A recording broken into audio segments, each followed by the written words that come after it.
समस्त praise the Lord. परमेश्वर को महानाम को गौरव दिए। परमेश्वर आम को अनुग्रह कले दया कले आज पुनर्बार परमेश्वर को वाक्य किसी शिक्षा आम को पाइबापी परमेश्वर ये सुंदर समय देते से मो परमेश्वर को धन्यवाद दिए।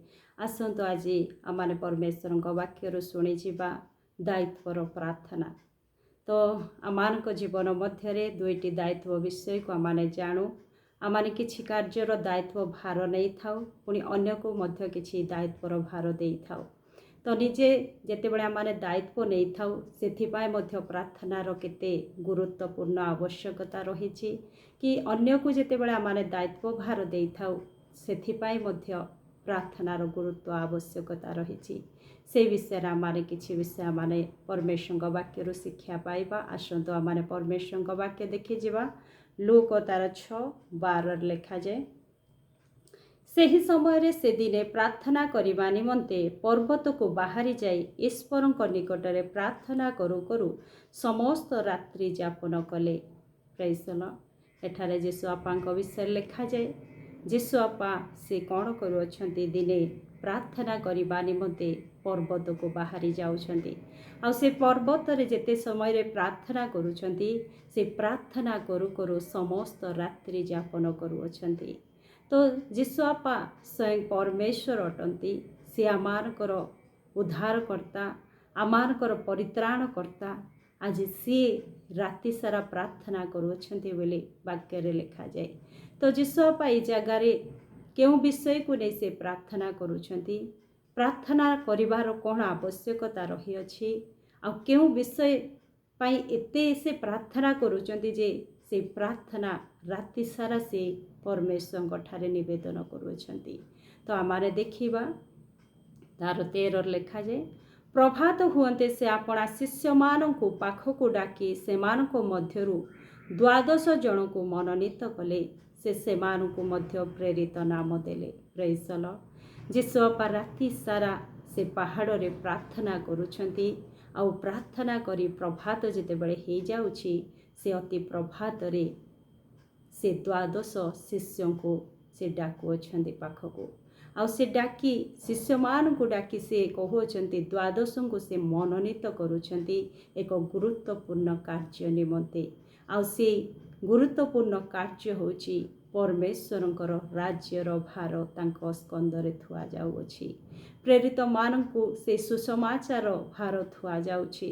आउ से एठार लिखा जाए से 12 जन को परमेश्वरंकर कार्य निमंते मनोनीत करने सहित से मानकु प्रेरित नाम दउछंती। तो जीशु आपा ए गुरुत्वपूर्ण कार्यर दायित्व जेतेबेले प्रेरित मानकर हस्तरे देउछंती से समय पाई से कौन करुछंती राति सारा प्रार्थना करुछंती। Praise the Lord. प्रभु केते महान अटंती। तांकर संतान माने जे आगामी दिन मान करी परमेश्वरंकर सर्वश्रेष्ठ कार्यर भार जे जगत मध्य नहीं कि जीवे। आज अनेक कठिन हृदय मानक मध्यरे अनेक पापी लोक मानक मध्यरे जो माने उद्धार पाई नाहंती, जो माने परित्राण कौन जानी नाहंती, जो माने सत्य कौन जानी नाहंती, आज पापरे जो माने पतन होइकी रहिछंती अंधकार राज्य रे हजि जाइछंती से मानकर परित्राण निमंते से मानकर उद्धार निमंते से माने जे प्रकार से अपवित्र जीवन रो बाहरी आसीबे अंधकार राज्य रो बाहरी आसीबे सेथि निमंते आज से सुसमाचार आवश्यकता रही अछि। आ से सुसमाचार कार्य प्रेरित मानक द्वारा से मानक निकट रे पठा जीवो। ए दायित्व जीशु आपा प्रेरित मानक देउछंती। आ ए दायित्व कार्य देवा पूर्व से राति सारा पर्वत रे जाई पितांक निकट रे प्रार्थना करुछंती। तो स्वयं परमेश्वर जदि गोटे दायित्वर कार्य देवा निमंते राति सारा प्रार्थना करुछंती तो आपण मु प्रार्थना केते करिबा आवश्यक। जेतेबेले परमेश्वर मान को किछि दायित्व दियंती से दायित्वर कार्य आरंभ करिबा पूर्वरु आमान को मध्य परमेश्वर ठारे अधिक प्रार्थना करिबार आवश्यकता रहिछि। जदि बा माने आम द्वारा अन्य मान को जदि काहाकू से दायित्वर कार्य किछि देउ ताहाले ସେଥି ନିମନ୍ତେ ମଧ୍ୟ ଆମମାନଙ୍କୁ ପ୍ରାର୍ଥନା କରିବାର ଆବଶ୍ୟକତା ରହିଛି। ଯଦି ଆମମାନେ ସେ କାର୍ଯ୍ୟ ପୂର୍ବରୁ ପ୍ରାର୍ଥନା ଯଦି ଆମମାନେ କରୁଅଛୁ, ନିଶ୍ଚୟ ପରମେଶ୍ୱର ସେ ସମସ୍ତ ଦାୟିତ୍ୱର ଭାରକୁ ସେ ତାଙ୍କର ହସ୍ତ ଦ୍ୱାରା ତାଙ୍କର ଉପସ୍ଥିତି ଦ୍ୱାରା ସମସ୍ତ ବିଷୟ ଉତ୍ତମ ଭାବରେ ସମ୍ଭାଳିବେ। ଆଜି ଆମମାନେ ଦେଖୁ ସେ ପ୍ରେରିତମାନଙ୍କ ପାଇଁ ମଧ୍ୟ ସେ ରାତି ସାରା ପ୍ରାର୍ଥନା କରୁଛନ୍ତି। ଆଜି ସୁସମାଚାର କାର୍ଯ୍ୟ ପ୍ରେରିତମାନେ ଯେ ଜଗତ ମଧ୍ୟକୁ ନେଇଯିବେ, ପରମେଶ୍ୱରଙ୍କର ସେଇ ଯେଉଁ ବହୁମୂଲ୍ୟ ବା ସର୍ବଶ୍ରେଷ୍ଠ କାର୍ଯ୍ୟର ଭାର ସେମାନଙ୍କ ହସ୍ତରେ ଦିଆଯାଉଛି, ସେ କାର୍ଯ୍ୟର ଭାର ଯେ ଅତି ସହଜ, ତାହା ଯେ ଅତି ଇଜି ଏହା ସେ କହୁନାହାନ୍ତି, କିନ୍ତୁ ସେ ପରମେଶ୍ୱରଙ୍କର ସେ ସର୍ବଶ୍ରେଷ୍ଠ କାର୍ଯ୍ୟର ଭାର ପ୍ରେରିତମାନଙ୍କ ଦ୍ୱାରା ସାରା ବିଶ୍ୱରେ ଯେ ପ୍ରଚାରିତ ହେବ, ସାରା ବିଶ୍ୱରେ ଯେ ପରମେଶ୍ୱରଙ୍କର ସେ ସୁସମାଚାର କଣେ କଣେ ପହଞ୍ଚିବ, ସେଥି ନିମନ୍ତେ ଯେ ସେମାନଙ୍କୁ କେତେ କଷ୍ଟ ଉଠାଇବାକୁ ପଡ଼ିବ, ସେଥି ନିମନ୍ତେ ସେମାନଙ୍କୁ ଯେ କେତେ ତାଡ଼ନା ପ୍ରାପ୍ତ ହେବାକୁ ପଡ଼ିବ, ସେଥି ନିମନ୍ତେ ଯେ ସେମାନେ କେତେ ଭୋକରେ ଉଜାଗରରେ ଦିନ କାଟିବେ, ସେଥି ନିମନ୍ତେ ଯେ ସେମାନେ କେତେ ଥର କାରାଗାରରେ ନିକ୍ଷେପ ହେବେ, ସେଥି ନିମନ୍ତେ ସେମାନେ କେତେ ଥର କରଡ଼ା ପ୍ରହାରିତ ହେବେ, ଏହା ପରମେଶ୍ୱର ଜାଣିଅଛନ୍ତି, ଯୀଶୁ ଆପା ଜାଣିଅଛନ୍ତି। ସେଥିପାଇଁ ସେ ରାତି ସାରା ପ୍ରେରିତମାନଙ୍କ ପାଇଁ ପ୍ରାର୍ଥନା କରୁଛନ୍ତି।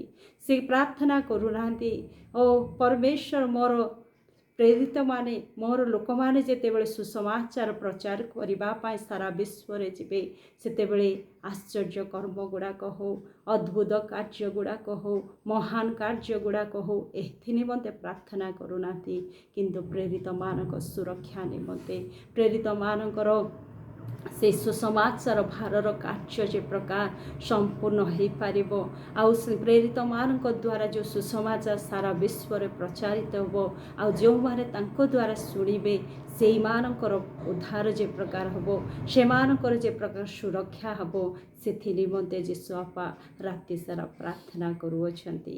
ଆମମାନେ ଯଦି ଦେଖିବା ତାର ଯୋହନ 17:11 ଯଦି ଆମମାନେ ପାଠ କରିବା, ଏଠାରେ ମଧ୍ୟ ଯୀଶୁ ଆପାଙ୍କର ପ୍ରାର୍ଥନା ବିଷୟ ଲେଖାଯାଏ। ସେ ବିଶେଷ କରି ସେ ପ୍ରେରିତମାନଙ୍କ ପାଇଁ, ମନୋନୀତ ଲୋକମାନଙ୍କ ପାଇଁ ଆଉ ସେ ବୋଝର ସହିତ ପ୍ରାର୍ଥନା କରୁଛନ୍ତି। ଆମମାନେ ଦେଖିବା 11, ମୁଁ ଆଉ ଏ ଜଗତରେ ରହୁନାହିଁ, କିନ୍ତୁ ଏମାନେ ଜଗତରେ ରହୁଅଛନ୍ତି, ପୁଣି ମୁଁ ତୁମ୍ଭ ନିକଟକୁ ଯାଉଅଛି। ପବିତ୍ର ପିତ, ତୁମ୍ଭ ନାମରେ ସେମାନଙ୍କୁ ରକ୍ଷା କର, ଯେଉଁ ନାମ ତୁମ୍ଭେ ମୋତେ ଦେଇଅଛ, ଯେପରି ଆମ୍ଭେମାନେ ଯେ ପ୍ରକାର ଏକ, ସେମାନେ ସେହି ପ୍ରକାର ଏକ ହୁଅନ୍ତି। ସେମାନଙ୍କ ସହିତ ରହୁଥିବା ସମୟରେ ମୁଁ ସେମାନଙ୍କୁ ତୁମ୍ଭ ନାମରେ ରକ୍ଷା କରି ଆସିଅଛି, ଯେଉଁ ନାମ ତୁମ୍ଭେ ମୋତେ ଦେଇଅଛ, ଆଉ ମୁଁ ସେମାନଙ୍କୁ ସାବଧାନରେ ରକ୍ଷା କରିଅଛି। ଅଧର୍ମଶାସ୍ତ୍ର ଯେପରି ସଫଳ ହୁଏ, ଏଥି ନିମନ୍ତେ ବିନାଶର ସନ୍ତାନ ବିନା ସେମାନଙ୍କ ମଧ୍ୟରୁ ଜଣେ କେହି ବି ନଷ୍ଟ ହୋଇନାହିଁ। କିନ୍ତୁ ଏବେ ମୁଁ ତୁମ୍ଭ ନିକଟକୁ ଯାଉଅଛି, ଆଉ ସେମାନଙ୍କ ଅନ୍ତରରେ ମୋହର ଆନନ୍ଦ ଯେପରି ସମ୍ପୂର୍ଣ୍ଣ ହୁଏ, ସେଥି ନିମନ୍ତେ ଜଗତରେ ଥାଉ ଥାଉ ମୁଁ ଏହା ସବୁ କହୁଅଛି। ମୁଁ ସେମାନଙ୍କୁ ତୁମ୍ଭର ବାକ୍ୟ ଦାନ କରିଅଛି, ଆଉ ଜଗତ ସେମାନଙ୍କୁ ଘୃଣା କରିଅଛି, କାରଣ ମୁଁ ଯେପରି ଏ ଜଗତରୁ ଉତ୍ପନ୍ନ ନୁହେଁ, ସେମାନେ ସେହିପରି ଏ ଜଗତରୁ ଉତ୍ପନ୍ନ ନୁହନ୍ତି। ତୁମ୍ଭେ ସେମାନଙ୍କୁ ଜଗତରୁ ଘେନିଯାଅ ବୋଲି ମୁଁ ପ୍ରାର୍ଥନା କରୁନାହିଁ, କିନ୍ତୁ ସେମାନଙ୍କୁ ମନ୍ଦରୁ ରକ୍ଷା କର ବୋଲି ପ୍ରାର୍ଥନା କରୁଅଛି। ମୁଁ ଯେପରି ଜଗତରୁ ଉତ୍ପନ୍ନ ନୁହେଁ, ସେମାନେ ସେହିପରି ଜଗତରୁ ଉତ୍ପନ୍ନ ନୁହନ୍ତି। ସତ୍ୟ ଦ୍ୱାରା ସେମାନଙ୍କୁ ପବିତ୍ର କର, ତୁମ୍ଭର ବାକ୍ୟ ତ ସତ୍ୟ। ତୁମ୍ଭେ ମୋତେ ଯେପରି ଜଗତକୁ ପ୍ରେରଣ କରିଅଛ, ମୁଁ ମଧ୍ୟ ସେମାନଙ୍କୁ ସେହିପରି ଜଗତକୁ ପ୍ରେରଣ କରିଅଛି। ଆଉ ସେମାନେ ସୁଦ୍ଧା ଯେପରି ସତ୍ୟ ଦ୍ୱାରା ପବିତ୍ରକୃତ ହୁଅନ୍ତି, ଏଥିପାଇଁ ମୁଁ ସେମାନଙ୍କ ନିମନ୍ତେ ଆପଣାକୁ ପବିତ୍ର କରୁଅଛି। ମୁଁ କେବଳ ଏମାନଙ୍କ ନିମନ୍ତେ ପ୍ରାର୍ଥନା କରୁନାହିଁ, ମାତ୍ର ଏମାନଙ୍କ ବାକ୍ୟ ଦ୍ୱାରା ଯେଉଁମାନେ ମୋ ଠାରେ ବିଶ୍ୱାସ କରନ୍ତି, ସେମାନଙ୍କ ନିମନ୍ତେ ସୁଦ୍ଧା ପ୍ରାର୍ଥନା କରୁଅଛି। ପ୍ରେଜ୍ ଦ ଲର୍ଡ। ଏ ବାକ୍ୟରେ ଆମେ ସମ୍ପୂର୍ଣ୍ଣ ଦେଖୁଅଛୁ ଯୀଶୁ ଆପା ପ୍ରେରିତମାନଙ୍କ ପାଇଁ କେତେ ବୋଝର ସହିତ ପ୍ରାର୍ଥନା କରୁଛନ୍ତି। ପୁଣି ସେମାନଙ୍କ ପାଇଁ ସେ ନିବେଦନ ଭିକ୍ଷା କରୁଛନ୍ତି, ପରମେଶ୍ୱର, ଏମାନଙ୍କୁ ମୁଁ ଜଗତରେ ଛାଡ଼ିକି ଯାଉଅଛି, ଏମାନଙ୍କୁ ତୁମେ ରକ୍ଷା କର।